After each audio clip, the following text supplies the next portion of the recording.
What's up, y'all? We're back. It's episode 8 of Thrive Thursday. This is Juwon. I'm so excited to be back with you. You know, the number 8 is my favorite number, so I got something very special that I want to share with you in today's episode of Thrive Thursday. And today I want to share a short story that really made a difference in my life, and hopefully it'll make a difference for your life as well. Now, the story was told to me first from a friend and a mentor, a guy I really look up to. His name is Mark Hogue. And Mark tells a story that, you know, a couple of years ago, Mark had a couple of young kids. They've since grown up a little bit, but a couple of years ago, when they were really young, his kids came to him and they said, "Dad, we wanna go to a dance class." And like any father or any parent that really loves their kids and wants their kids to be happy, you know, Mark couldn't resist. So he took his little girls to this dance class, and on the first day of class, it was a sight to see.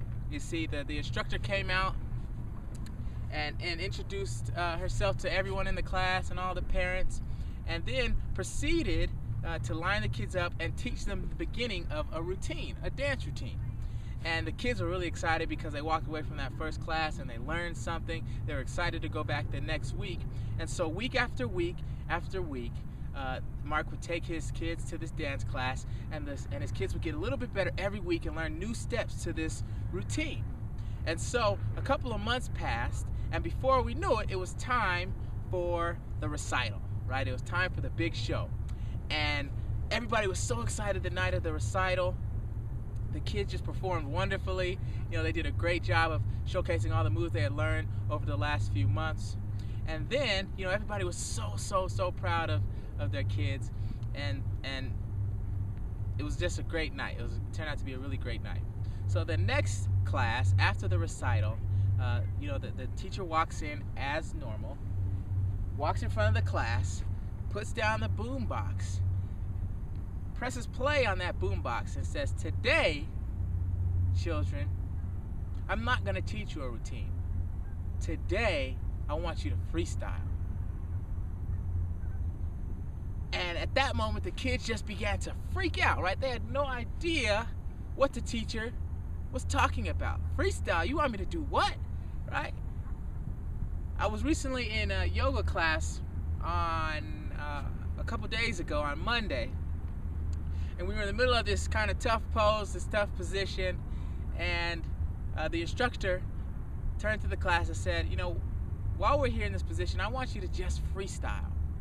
I want you to just play to your heart's content and go where you want to go with this pose." And it was like the same emotion started to come over me and the rest of the class. We were like, "What? Freestyle? You're the teacher. What do you mean freestyle?"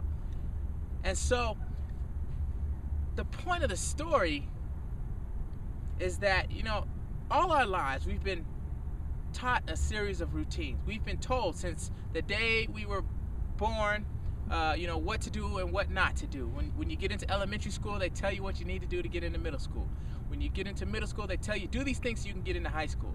When you get into high school, they say, you know, get good grades, do community service, really get involved so you can go to college and go off to the university.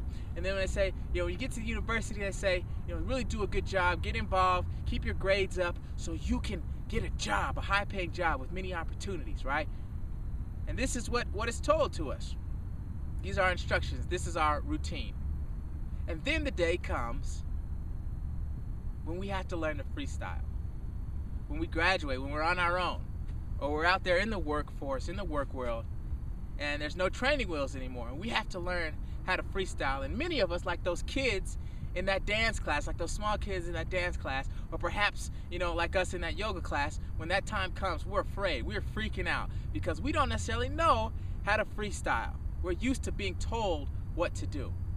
And so my challenge to you today, this week of Thrive Thursday, is embrace freestyling, right? Embrace it. Just embrace it. Embrace the joy and the freedom to make your life what you want it to be. And so I'm going to challenge you to do just something new, something different this week that you don't normally do.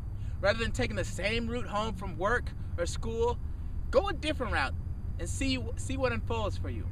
Maybe go to a different class that you've been wanting to go to, or read a different book, or just introduce yourself to somebody new that you've kind of seen a couple times, but you're not sure if you know them. Just freestyle it and see what happens. Because there's so much out there to enjoy and experience in life, and if we keep going through the same routines, we're not really going to make the most of this gift that we have called life. So my challenge to you this week for Thrive Thursday, episode 8, is embrace freestyling. Do something new. Get it going. Let's go. Stop being afraid. Stop doing the same things you've been doing every single week. Try something new this week. One thing this week. All right, I got to go. It's Thrive Thursday. This is Juwon, Thrive or Die. Let's go.